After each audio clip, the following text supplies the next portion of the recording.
I'm a female who currently lives in the downtown area of a genuinely safe city. Because of the global pandemic, I've gotten laid off at my job and have been inside since working on my online business. While the area was safe, the apartments around here were very small and crammed, almost like the size of a prison cell. It's only large enough to fit a bed, a TV, and maybe a desk if you were lucky. Due to the lack of space in my apartment, I have to go outside and exercise for my mental health. One night, I had just finished dinner and put on my shoes to go for a midnight jog to burn off the extra calories. I go outside and start jogging when, out of nowhere, a man I had never seen before stops me dead in my tracks. He was a younger looking guy, maybe about late 20s, and wearing a hoodie and some shorts. Right away, he introduced himself as Bill and that he had just moved into my building a few doors down. I told him that it was nice to meet him and hoped he enjoyed his move-in. However, he didn't seem to acknowledge or care about my welcoming and just stood there asking what I was doing. Trying to be nice, I briefly told him that I was jogging around the block. He then asks me if he could join me, to which I then politely decline and tell him I do better without a partner. Before allowing him to say anything else, I tell him I have to go and that I'll see him later. Now, I'm normally nice and enjoy talking to people, but something about him seemed off. Long story short, I finish my jog and go back inside of my building with thankfully no sign of Bill. I head to my room and go inside, and right when I was about to close the door, someone's arm blocks it. Startled, I open the door to see Bill standing there with an unsettling grin across his face. I awkwardly laugh and try to be polite as I could, asking him if he needed anything. He then asks me if he could come in so that we could get to, quote, know each other a little more. As weird as it was, I hesitantly told him yes, but only for a bit as I had work in the morning. He walked inside and I told him to have a seat and if there was anything I could get him. He disregards what I said and immediately asks me if I had a boyfriend, to which I then told him yes. Right as I said this, his so-called smile then turned into a frown of disappointment. Feeling a bit creeped out, I tell him I have to go to bed and that I'll see him tomorrow. He then gets up violently and pushes in the kitchen chair and slams the door, giving me the finger. I, of course, lock it and tell my boyfriend everything that happened via FaceTime. About 2 weeks later, I'm laying in my bed about to fall asleep when I hear a heavy knock at the door. I open it and was greeted to the woman who works at the front desk, and she then asks if I know Bill. I told her yes and explained my little encounter with him. What she told me next will forever stay in the back of my mind. Apparently, he had been living in my building for well over a year now after his girlfriend had left him.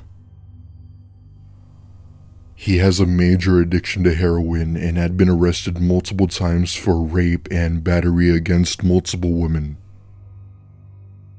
He was thankfully arrested again, and I became instantly shocked by the news.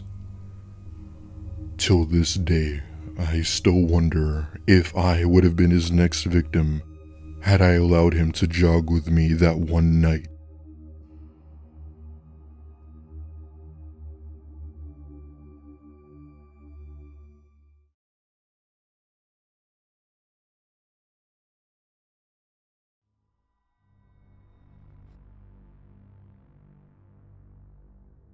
This took place when I was around 11, when my family and I had just moved into an old house in upstate New York. It was at least 80 years old. I was an only child, and I got the second biggest room in the house, and that room was huge. Sometimes my parents left me at home by myself for a few hours. Whether they were going shopping, going to work, I'd always ask to stay home. They were the kinds of people who spent long hours going shopping looking for the best deals. That being said, I didn't want to be involved in any of it. Being raised properly, I didn't cause any trouble, which is why they trusted me to stay home alone at such a young age. I didn't mind staying home alone because I like to think of myself as mature and responsible. One night, my parents had left me home alone to tend to the house as they were going on one of their double dates with friends. 11-year-old me immediately hops onto Minecraft while letting my childlike creativity run wild. It's around 8 p.m. and I pause my game to go into the kitchen to grab a snack when I hear a knock at the door. Figuring it was probably my parents forgetting something, I open the door and see a man standing by my stoop.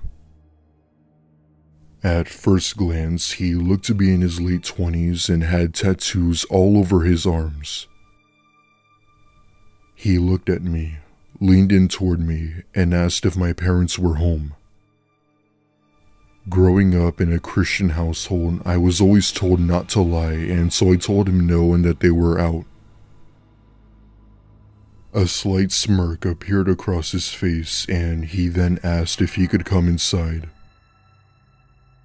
I told him no, and that if he needed to talk to my parents that he could come back later. However, he insisted that he come in and he wouldn't take no for an answer. I tell him that he's not welcome here and that if he didn't leave I would call the cops. He then turned around and walked off, disappearing into the night. It seemed he had given up. I might have been 11, but I wasn't stupid and was known to be pretty intimidating when it came to stuff like this. Needless to say, I go back to playing my game, trying to enjoy the rest of my night. Then, around 2 hours later, I hear a heavy knock at the front door. Standing on the other side of my door was 2 police officers. I open it and they immediately ask my name and if anyone had come to my house earlier. I instantly remembered about the guy persuading me to let him in. My description of the man matched the same as theirs and I proceeded to call my parents. One of the officers spoke with them and that they were on their way. The very last thing I remember about that night was my parents coming home early and putting me to bed without any explanation. Fast forward about 4 years with us living in a different state, and I kind of forgot about the situation when I brought it up to my mom over dinner. Her eyes were open wide and was stiff as a board when I mentioned it. Now that I was older, she thought that it was the right time to tell me something that I didn't know. Right after she had put me to bed, her and my dad got talked to by the police. The guy who had come to our house turned out to be one of the sons from a neighbor who lived a few houses down. Apparently, after he left our house, he went down the street and broke into a house where there was a 16-year-old girl home alone taking a shower. She didn't know he had broken in, and he had come up the stairs and broke down the door to the bathroom where he then raped her. The only reason he was caught was because someone walking their dog had heard her screams and called the police. Even though I didn't know the girl, I still felt sympathy for her and thought that this was partially my fault. We never saw that man again, and we hope we never do.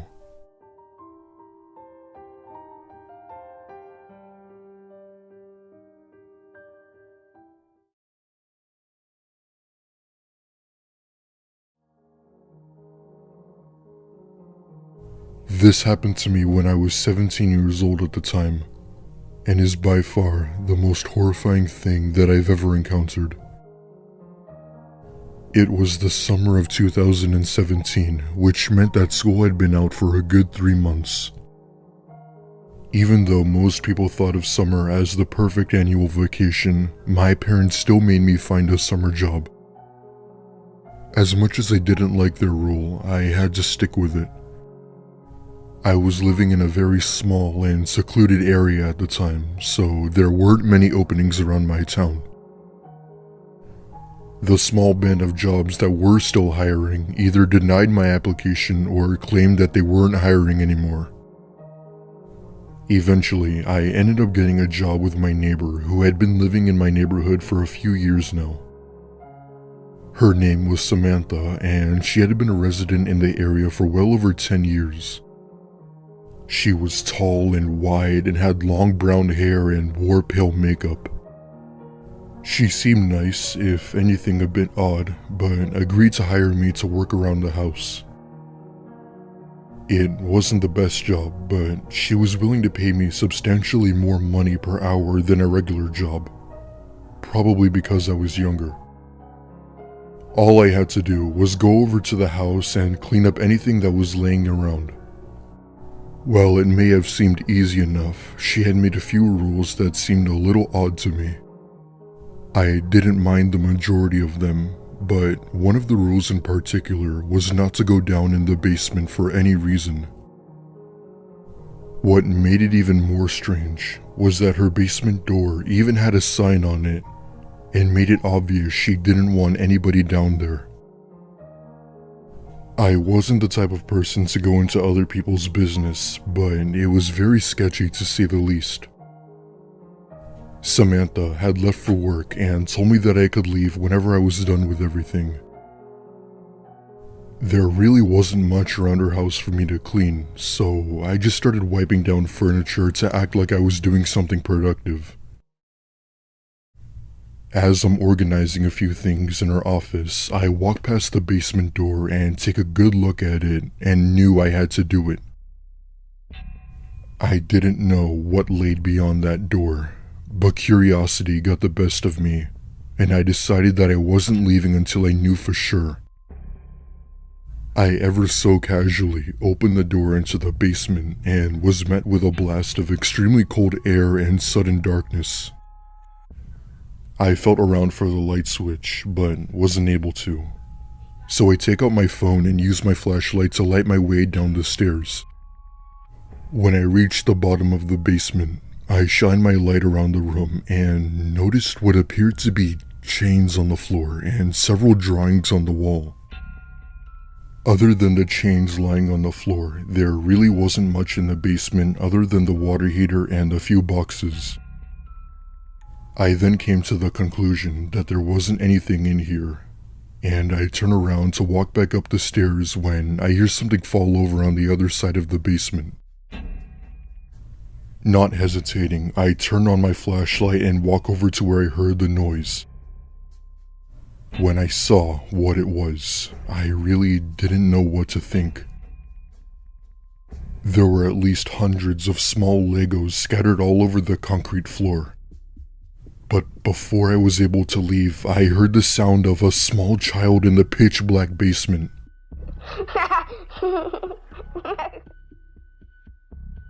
In the heat of the moment, I didn't know what I was feeling inside of me. I guess you could say I was too scared to even feel anything. I ran out of that basement and up the stairs and out of that house, not bothering to close the basement door. I walked all the way back to my house while trying to process as to what the hell just happened. When I got home, I took a nap and my phone was off. When I woke up, I turned it on and to my shock, I received 20 plus text messages along with 6 voicemails that she had sent me over the past 2 hours. They were all just insane texts that ranged anywhere from "Did you go into the basement?" to "I told you to stay the hell away from there." Thankfully, she didn't know which house I lived in, so I didn't bother responding. I still don't know if what I heard in the basement was just all in my head or something completely paranormal. Either way, I sure as hell won't be going back to that house to find out